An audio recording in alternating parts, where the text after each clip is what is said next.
Hello everybody, it's Mr. Menziah here and welcome back to another video and Happy New Year to all of you. I felt the best way to start off 2019 would be with my Spider-Man PS4 review. So with all further ado, let's see what I've got to say about the game and see how it's holding up since I started playing it.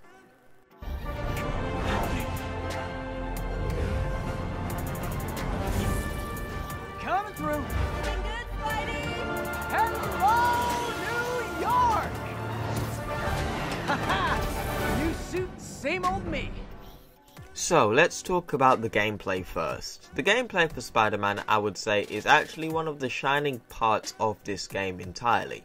How smooth the combat is, the stealth, the web swinging, which I will get into individually. The combat in this game is very good and it is very on par with the Batman Arkham franchise. I understand that there is a lot of people who don't like the comparison, but honestly I think there's nothing wrong with it being on par with the Batman Arkham franchise. I see it this way: if a game doesn't have some originality and it does take inspiration and influence from other games but can be done in a very good way or have its own distinct factor about it, then I don't have a problem with it whatsoever. With Spider-Man, I can definitely see the comparisons when it comes down to the Batman Arkham franchise, which I would say this game alone is on par with some of the Batman Arkham games, so that's not a bad thing at all. So in my opinion, I feel the gameplay is very solid and very smooth when it comes down to the animations. I think Insomniac did a very good job here. When it comes down to gameplay as well, you can also use your spider gadgets, which is something on par which you would see in the Batman Arkham franchise, and you can also use these and also sustain your momentum, which is one thing I feel this game does better than the Batman Arkham franchise. When it comes down to Spider-Man, you could use gadgets, takedowns, and also keep the speed of how fast you're fighting enemies without losing any sort of momentum or even getting hit entirely. And also the animations for all of this are very well done in my opinion. So shouts out to Insomniac Games, you did a very good job there. Now on to the web swinging. I'm going to be completely honest with you. Before I played the game and when I saw this game revealed, I thought the web swinging was going to be very quick time event based and very gimmicky, but fortunately it's nothing like that at all. It is your typical web swinging like you would see in every other Spider-Man game, but I think they've done a very good job with innovating it in my opinion. When it comes down to propelling over roofs or trying to sustain momentum while swinging, you can do all of that. So you can press R2 and L2 on certain surfaces and you could swing, jump towards a surface, and then you can launch off of that surface by pressing X, and you can keep your momentum and speed whilst you're going towards another obstacle or another roof by simply pressing the booster R2 and L2. In my opinion, I feel web swinging is the best thing about this game, honestly.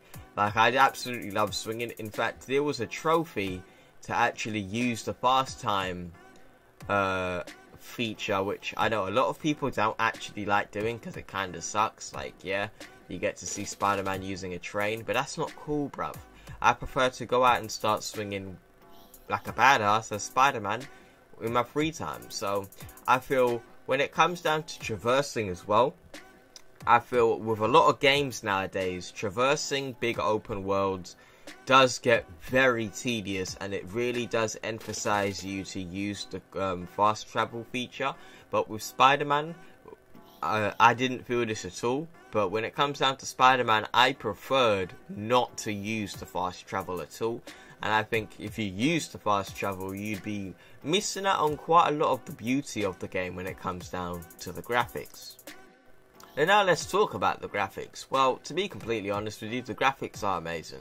Like, well, what do I have to say about the graphics here?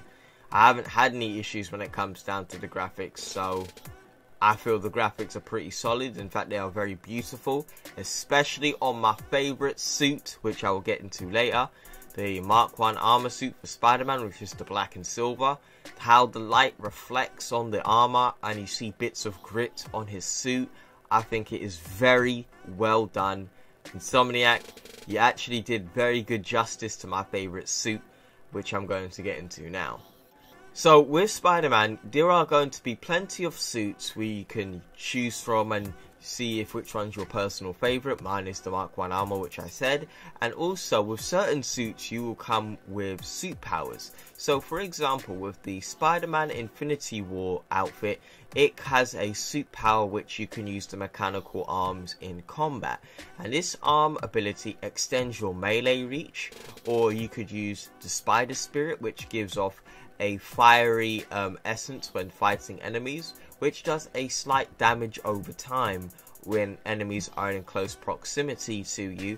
Or you have the vintage Spider-Man suit, which I think is a bit pointless in my opinion, where his suit ability, basically you can insult your enemies when you're fighting them and it taunts them into charging at you. Honestly, I think that suit power is a bit pointless, but there are some suit powers which are relatively pointless, and there are some suit powers which are very good and outshine the majority. So for example, there is a suit which you can get after you complete the game, where Spider-Man is absolutely naked and has nothing but his mask and underpants on. That suit ability will come with a power where you can one-hit any enemy, besides bosses of course, but you also get one hit if an enemy hits you. So you get a very high risk, high reward, which I think is very good. And now on to the main attraction of why you guys are here to play Spider-Man. The story. In my opinion, I think the story for Spider-Man PS4 is by far one of the best ones we've had, and it's also a very good stepping stone when it comes down to making a franchise. I've noticed with a lot of Spider-Man games that a lot of them seem to be very bloated with villains and storylines. When it comes down to this one, it feels relatively on the short side, or not short I should say, more on the lines of a small portion of storylines, you know, saving the best for last. So obviously in this game we have the Sinister Six, and we have other villains that we come across throughout the campaign and the storylines, such as the side missions and side activities. I think they did a really good job when it comes down to the stories. And also I really liked how some of the villains have character development, which I think a lot of superhero movies don't seem to have nowadays. Well, not all of them. Some of them do actually have pretty good villains.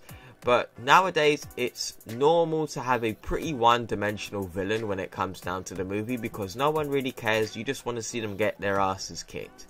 But with Spider-Man, I really noticed how a lot of the villains in this game have a lot of motivations into what they want to do and why they are bad in the way that they are. And it really humanizes the villains, and I really liked how humanizing villains can make a very good character, and it can even make you want to vouch for the villain despite how they are trying to portray themselves and what they are trying to do. But I do have my issues with the missions or with side activities. So we have the smaller side activities where they are very repetitive in my opinion, such as the crime activities or the lab activities, or even the snowball activities where you would basically go do a little side mission which doesn't do anything towards the plot. It's purely crime based, and there are a lot of them, and to be honest, after 100%ing the game, I did find those missions in particular very tedious to do, but it was worth it getting the platinum, which I managed to get in 3 days, which is my best record of all time. So when it comes down to the side activities, I think more could have been improved when it comes down to how repetitive they are. But, you know, it is what it is. A lot of Spider-Man games seem to have this issue as well. So hopefully in the next game, they can improve on the side activities and making them a bit more enjoyable. A bit more like the side storyline, instead of like the activities that we would have. Make them a bit more of substance is the word I'm trying to look for.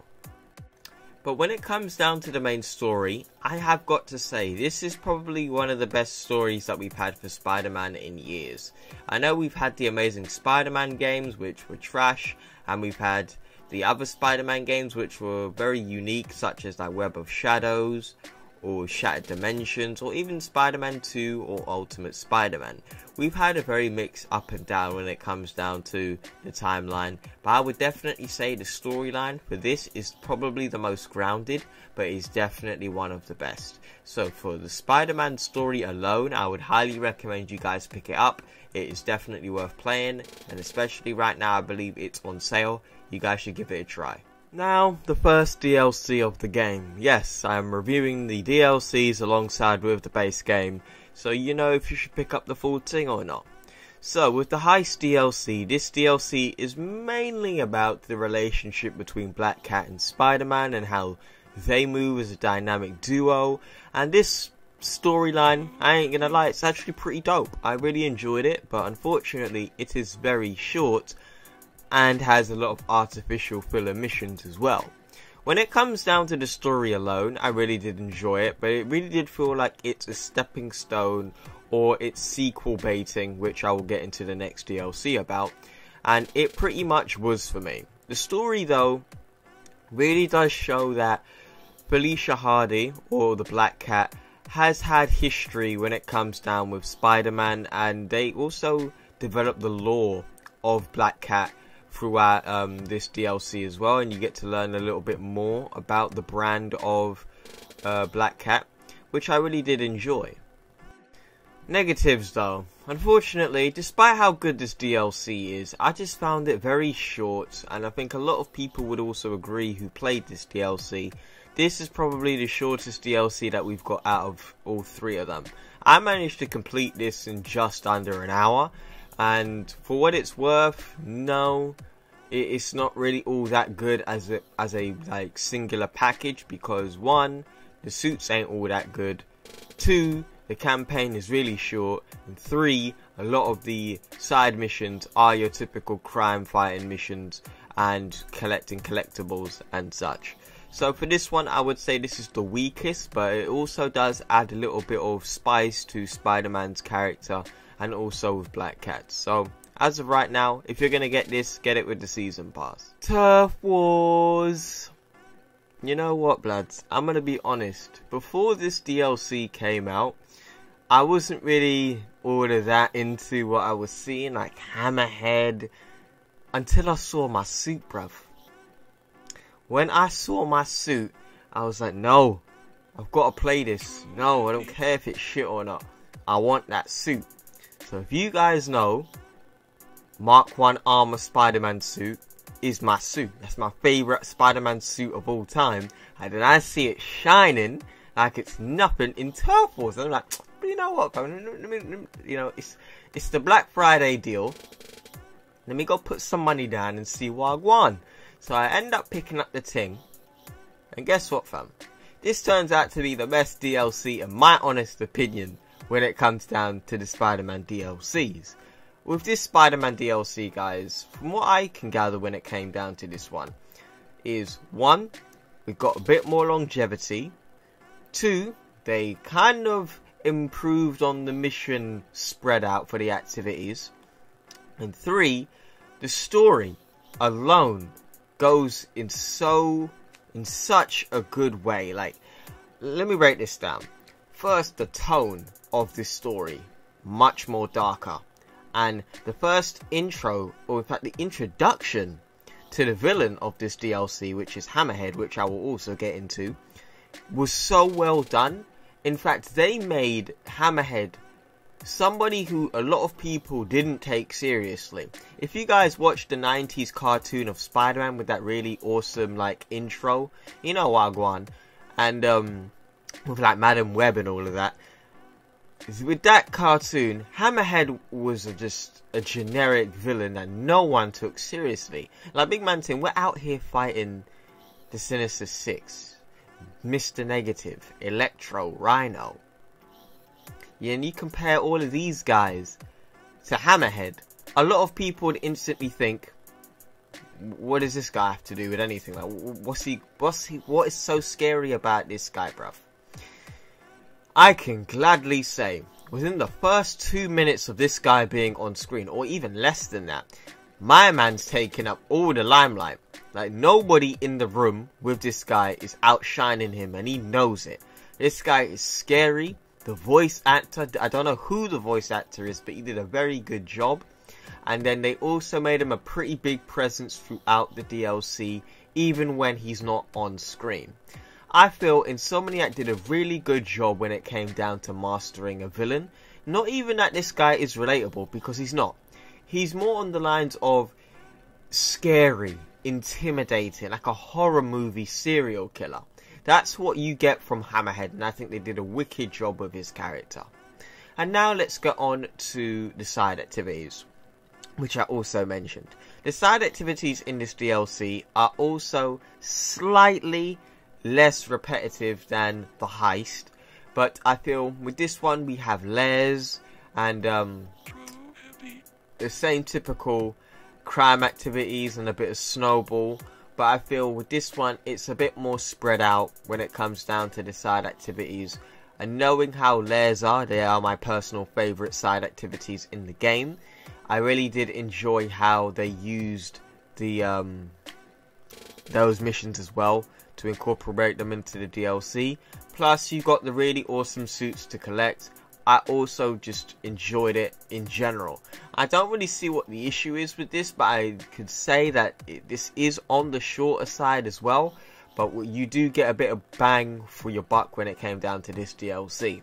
So if anything, guys, if you guys want to try out one of the best DLCs or the best DLC, Turf Wars is definitely your one. And let's see what we have to say about the final DLC, Silver Lining. Big man thing here. What the fuck was I seeing at the ending of Silver Lining, bruv? Like, I know, be different, you know, I get you, but there is a level of where you're going batshit crazy with it, and to one point where it's like, this ain't even realistic to this universe's standards, bruv. And this is Spider-Man we're talking about. This is my guy getting bitten by a radioactive spider. Radioactive. Divides the molecules in people's bodies, fam.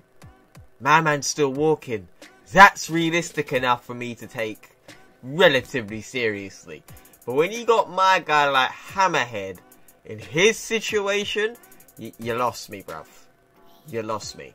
So besides all of that though, let's talk about the full thing here. So when it comes down to the DLC of Silver Lining, this one is more primarily about Silver Sable and her forces and her lore and her backstory as well, plus a bit of Hammerhead and a bit of Spider-Man. But this is purely based on Silver Sable as a character. With this one though, I really did notice that her tone had changed from the base game, because I kind of felt she got a story arc in the base game and it kind of had a resolution, you know, or a conclusion to it, and then this DLC kind of went against that conclusion, and then she kind of went back to the way she was before her story arc in the base game.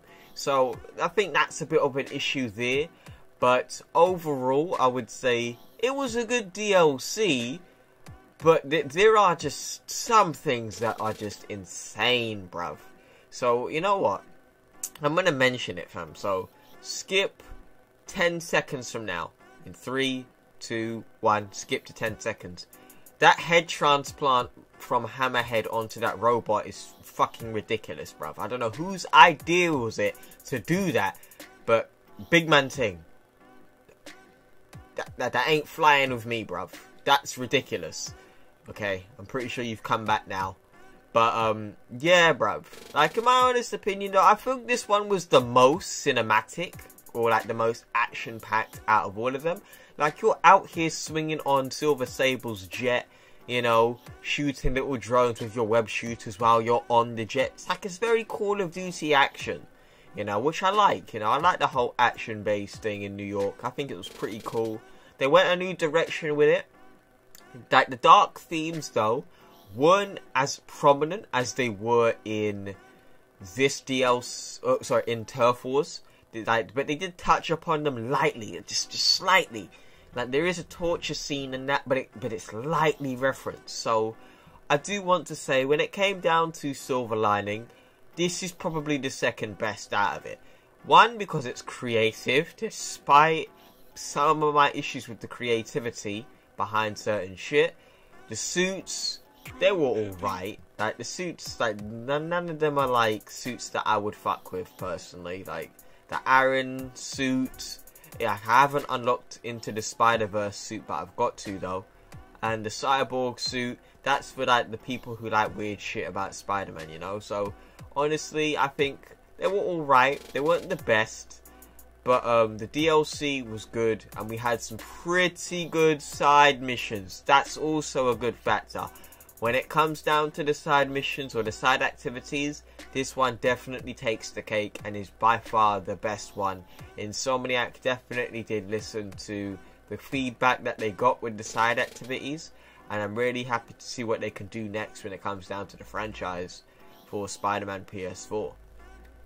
Now, on to my final verdict. When it comes down to Spider-Man PS4, I would highly recommend it to everyone who knows of Spider-Man, even if you haven't played any of the prior games to this one. I would still recommend it nonetheless. My personal view on this, I have to give this game a 9 out of 10. The reason it's actually pretty close to being a 10 out of 10 is because of them damn repetitive side missions. If the activities weren't so repetitive, then perhaps this game could have got a 10, including with the DLCs. But as of right now, I would definitely say it's a solid 9 out of 10. It's definitely worth the purchase. I think it's on January sale right now, so if you guys have that where you're at on PSN, now is the best time for you to give it a pick up and see Wagwan. So, you know, I would definitely say pick this one up. And also, if you guys want to make a donation, make sure you do so. Then my PayPal link will be in the description box below. Man needs to get a new Blue Yeti mic because my one's currently fucked right now. So if you want to be some support, make sure you drop that support in the donation tab. And also, if you drop a donation and state your name, I will also do a review for you if you do a viewer request as well. So yeah, supporting me, you get to choose what game I review. But at the moment though, bruv, it's got to be PlayStation 4 only, because at the moment I ain't got no other console besides that and my PlayStation 3, and I ain't got no capture card either. So keep in mind, it has to be on a PlayStation 4. So if you want to make a donation, that's the best way for you to make a viewer request, innit? So until then, guys, I will see you in the next review or video. I don't know when the next video is going to happen, because I'm trying to bring quality than quantity. So yeah, bruv, I'll catch you later. Take it easy.